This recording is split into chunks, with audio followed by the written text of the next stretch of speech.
ফেব্রুয়ারিতে ত্রয়োদশ জাতীয় সংসদ নির্বাচন। সারা দেশ প্রস্তুত হচ্ছে অবাধ, সুষ্ঠু ও গ্রহণযোগ্য নির্বাচনের জন্য। কি ভাবছেন সাধারণ মানুষ থেকে শুরু করে আগামীর জনপ্রতিনিধিরা, সে কথা জানাতে ডিবিসি নিউজের ইলেকশন এক্সপ্রেস ছুটে যাচ্ছে সব সংসদীয় আসনে। এখন আছে সংসদীয় আসন 138, জামালপুর 1-এ। সিএসআরএম ডিবিসি ইলেকশন এক্সপ্রেসে আমরা আছি জামালপুর 1 আসনে। এটি দেওয়ানগঞ্জ এবং বকশীগঞ্জ এই দুটি উপজেলায় মিলে আসনটি।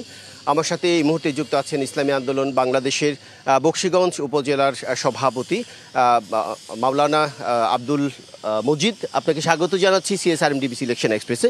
তো ইতিমধ্যে আমাদের ইলেকশন এক্সপ্রেস নির্বাচনী দৌড় শুরু হয়ে গেছে। সেই দৌড়ে আপনারা কতটা এগিয়ে আছেন আপনাদের দল?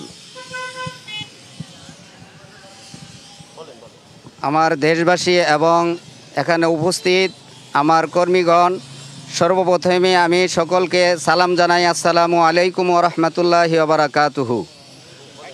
আলহামদুলিল্লাহ, আল্লাহ তাআলার দরবারে লাখো লাখো শুকর যে মহান রাব্বুল আলামিন এই মুহূর্তে আমাদেরকে ইসলামী আন্দোলন বাংলাদেশ বকশীগঞ্জ উপজেলা শাখায় উপস্থিত হয়ে আমাদেরকে এখানে আল্লাহ তাআলা উপস্থিত করেছেন। এই জন্য আমরা শুকরিয়া আদায় করি আলহামদুলিল্লাহ। সর্বপ্রথমেই আল্লাহ তাআলা বলেছেন, ওয়াকুল জা আল হাক্কু ওয়া জাহাকাল বাতিল ইন্নাল বাতিলা কানা জাহুকা। এরশাদ হচ্ছে যে দুনিয়াতে যখন হক আসবে তখন বাতিল চলে যাবে। তো আলহামদুলিল্লাহ, আমরা ইসলামী আন্দোলনের ব্যানারে 18 সাল থেকে নিয়ে এ পর্যন্ত আমরা কাজ করে যাচ্ছি।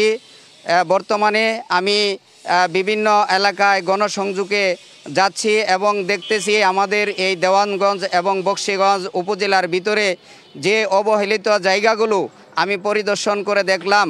সেই জায়গায় গিয়ে আমি আল্লাহর কাছে দোয়া করেছি যে আল্লাহ, আমাকে যদি আপনি কবুল করেন তাহলে এই অসমাপ্ত কাজগুলো আমি যেন করতে পারি, এই তৌফিক আমাকে দান করেন। আল্লাহ মানুষের কাছে যাচ্ছেন, দাঁড়িয়ে দাঁড়িয়ে যাচ্ছেন। আপনাদের চমৎকার একটা প্রতীক হচ্ছে হাত পাখা। সেই হাত পাখার বাতাসে মানুষের প্রাণ কি জুড়াতে পারছেন? কি বলছেন তারা? যে ইনশাল্লাহ, আমরা যখন মানুষের দ্বারে কাছে যাই সকলেই বলে যে আপনারা সমন্বয় ইসলামী দলগুলো একত্রিত হয়ে আসেন। এখন ইনশাল্লাহ ইসলামী জোয়ার উঠেছে, আমরা হাত পাখায় ভোট দিব। ইনশাল্লাহ আল্লাহ তাআলা আপনাকে যেন কবুল করে, আপনি যেন আমাদের পাশে দাঁড়াইতে পারেন।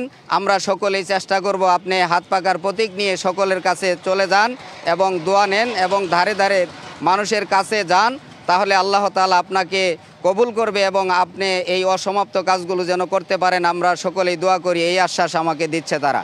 আপনারা বলছেন যে নেতা নয়, নীতির পরিবর্তন চাই। যদি নীতির পরিবর্তন করেন তাহলে কি হবে, কি মনে করছেন? আমরা বলছি যে 71 সালে বাংলাদেশ স্বাধীন হয়েছে, এরপরে কোনো নেতার পরিবর্তন হয়েছে কিন্তু নীতির পরিবর্তন হয় নাই। আমাদের পীর সাহেব চরমোনাই বলছেন যে আমরা এই ইসলামী আন্দোলনের মাধ্যমে নীতির পরিবর্তন করে এই বাংলাদেশকে একটা সুন্দর বাংলাদেশ হিসাবে, ইসলামী রাষ্ট্র হিসাবে, শান্তিময় রাষ্ট্র হিসাবে আমরা কায়েম করার লক্ষ্যে আমরা ইসলামী আন্দোলনের কাজ করে যাচ্ছি। আল্লাহ তাআলা যদি আমাদেরকে কবুল করেন এবং এই বাংলাদেশকে ইসলামী রাষ্ট্র হিসেবে আমরা দেখতে পারবো ইনশাআল্লাহ। নারীর ক্ষমতায়ন এবং নারীর অধিকার নিয়ে আপনাদের দল প্লাস আপনাদের আরও যে সহযোগী 8টি ইসলামী দল আছে, তারা কি ভাবছেন? আপনাদের অবস্থান কোথায়? আমাদের অবস্থান হলো, আমরা দেখেছি বারবার এই বাংলাদেশে নারীর ক্ষমতা, নারীর নেতৃত্ব আসছে। আমাদের পীর সাহেব চরমোনাই ইতিপূর্ব থেকেই তিনি ঘোষণা করেছেন যে আমরা নারী নেতৃত্বের সাথে আপোষ নাই, আমরা নারী নেতৃত্বের কাছে আমরা যাব না। আমরা স্বতন্ত্রভাবে ইসলামী দলগুলো একত্রিত হয়ে আমরা বাংলাদেশের ভিতরে ইসলামী রাষ্ট্র কায়েম করার জন্য আমরা চেষ্টা করে যাচ্ছি। ইতিমধ্যে আমরা শুনছি কয়েকটি রাজনৈতিক দল যে নির্বাচনী যাত্রা শুরু হয়েছে, কিন্তু নির্বাচনে তারা ষড়যন্ত্রের কথা শুনছেন এবং শঙ্কা প্রকাশ করছেন। আপনাদের দল থেকে কি এরকম কোনো শঙ্কা আছে আপনাদের?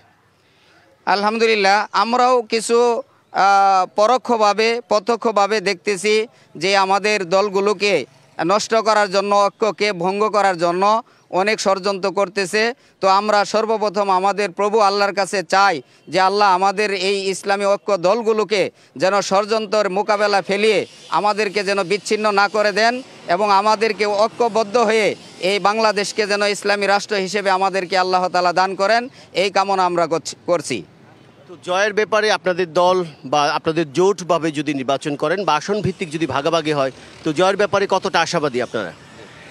আলহামদুলিল্লাহ, আমি 18 সালে এই আসনে নির্বাচন করেছিলাম। তো 7 জন প্রার্থী ছিল, তার মধ্য থেকে আমি প্রতিদ্বন্দ্বী করেছিলাম এবং এরপরে আমাদের যে জামালপুর জেলায় 5টা আসন আছে, এই 5টা আসনের মধ্য থেকে আমি ইনশাল্লাহ ওই 4টি আসনের চেয়ে ডাবল ভোট এখানে আমি পেয়েছিলাম। তারপরে গত 24 তারিখে আমাদের এখানে উপজেলা নির্বাচন হয়েছিল। সেই নির্বাচনের ভিতরে আমাদের 2 উপজেলার ভিতরে 2 জন ভাইস চেয়ারম্যান উপজেলা চেয়ারম্যানদের চেয়েও ভোট বেশি পেয়ে তারা কামিয়াবি অর্জন করেছিলেন। তো আমার আশা আছে আল্লাহ তাআলা যেভাবে আমাকে 18 সালে নির্বাচন করাইছিলেন, এখন যদি আল্লাহ তাআলা জোট ভিত্তিক আমাকে যদি এখানে কবুল করেন, আমার আশা আছে, আমার এই 2 থানার লোকের আশা আছে, আমি ইনশাআল্লাহ আল্লাহ তাআলা আমাকে কবুল করবে। আপনাকে অনেক অনেক ধন্যবাদ, আপনার জন্য অনেক শুভকামনা রইল আমাদের পক্ষ থেকে। আপনারা শুনছিলেন CSRM ডিবিসি ইলেকশন এক্সপ্রেস। আমরা পরবর্তীতে এই আসনের অন্য কোনো রাজনৈতিক দলের সাথে কথা বলবো যারা নির্বাচন করবেন। CSRM ডিবিসি ইলেকশন এক্সপ্রেস, ততক্ষণ আমাদের সাথেই থাকুন।